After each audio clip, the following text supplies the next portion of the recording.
So I got my DJI Ronin right here, my Ronin S, and what I have done is to configure it my way, just the way I feel it will work for me. And I've got my Tilta half cage, as you see here. I don't want to touch this right now because this is actually the crux of something that I found out. But if I were to act like as if I don't know what this is my Blackmagic Pocket 4K camera, and this is my Tilta half cage rather than my full cage. Now this is my other camera, which I just started to sort of like remodify, and I've taken so many of the parts off. I've taken the what do you call it, the side focus handle, which also has the T5 compartment. I've taken that right out. I've taken my McAye 25mm out and replaced it with the Tokina Generation 2 11 to 16mm lens, and I just decided to recraft this as what I'd call my own shoulder rig. I will re-put this back together and make another video on this, and I think for the benefit of doubt, what I ended up managing to make out of this was pretty incredible. But this is not what I'm talking about for today. But as you can see though, just to let you know, this is the one with the full cage. So that's the camera with the full cage. But this is the one with the half cage.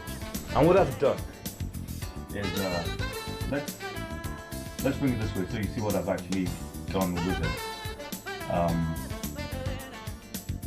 I'll walk you through what I've done with mine. I was looking for a way to make sure that I could transmit my video with a thin wired cable. I'm expecting one from Gear Pro, which comes in tomorrow. But I wanted to get something that I could really work with and which would do it for me. So I've got the McAye 16mm lens inside this cage affixed to the Blackmagic BMPCC4K. And knowing that the SSD holder for my T5 is a little bit obscure and causes for the camera to tilt and become more leftward heavy, what I then did was I have a smallrig T5 holder, which is right on top here. As you can see, there's a T5 there that's clamped, and I managed to literally balance this effectively well. And then I replaced the side focus from DJI with my own nano focus.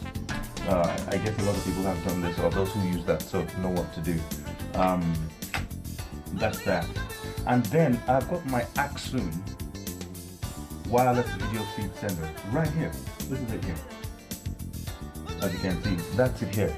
And what I found out was that I could get just about enough clearance between the power base unit here and here. So I've got a removable clear transparent Velcro strip, the clear transparent Velcro strip, which takes anything, as it's got the adhesive to hold it, pictures, heavy objects, whatever, but at the same time can easily come off. And the reason why I use that is because I found out that when I use proper Velcro strips, which are about let's find something. I use Velcro strips which are literally this thick, as you can see. What I then found out was that when I put that through, there was no clearance at all. This couldn't move, so it literally was that high. So I thought, no, that wasn't going to work. So I've been able to get that, and then I got this well balanced, like I said, and put that through. And this is the amazing thing that I realized could really work out for me. Now, because I can send the Accsoon feed from there to an iPad, right? So here's my iPad, and I've also got the Accsoon software installed on here. And as you can see, that's Accsoon right here. Just to show you for all benefits and purpose. Come on, what are you doing now? Oh, I need to reload that. I just had an update on this, so I need to reload that. Then I realized that on the software for the Ronin, you've actually got the Force Mobile, as like you have the Force Pro one. And what I then did was to calibrate this, because I found out that when you hold that by itself, if you hold that by itself, you cannot get very accurate, clear, precise moves. It's always jittery because the oscillator keeps messing around with the altitude. So the gyro inside the phone, based on whatever you do, changes the altitude. So the altimeter is reading inconsistently, but I found out that the best place to have it, like others probably do professionally, will be to have it on a tripod. Now, how did I get my phone here?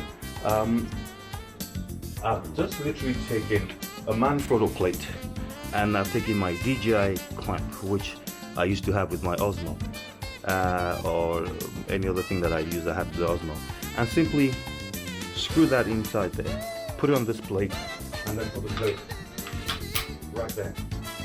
And now this is what I think is pretty incredible. So I could, that's 300 meters far from where you can operate that, and I just realized that this is just what suits and works for me. I have calibrated this, I have done it the way I'd want it to, and it works for me the way I'd love. And I just thought I should show this off. I have managed also to be able to put my follow focus, my nano follow focus through the holder there and attach it. And what I found worked for me is that I first balanced this and made sure that I got the greatest balance from it. And as soon as that balance sat in properly and was well fixed, I made sure that I activated the push and the tilt to be able to push it and control it the way I want. Therefore, I'm able to also include the other accessories that I have to be able to control that effectively. So plus the cable and my Nucleus motor attached to that, it's phenomenal. There's no lag, there's no horizon displacement, and I just thought I should share this with you guys.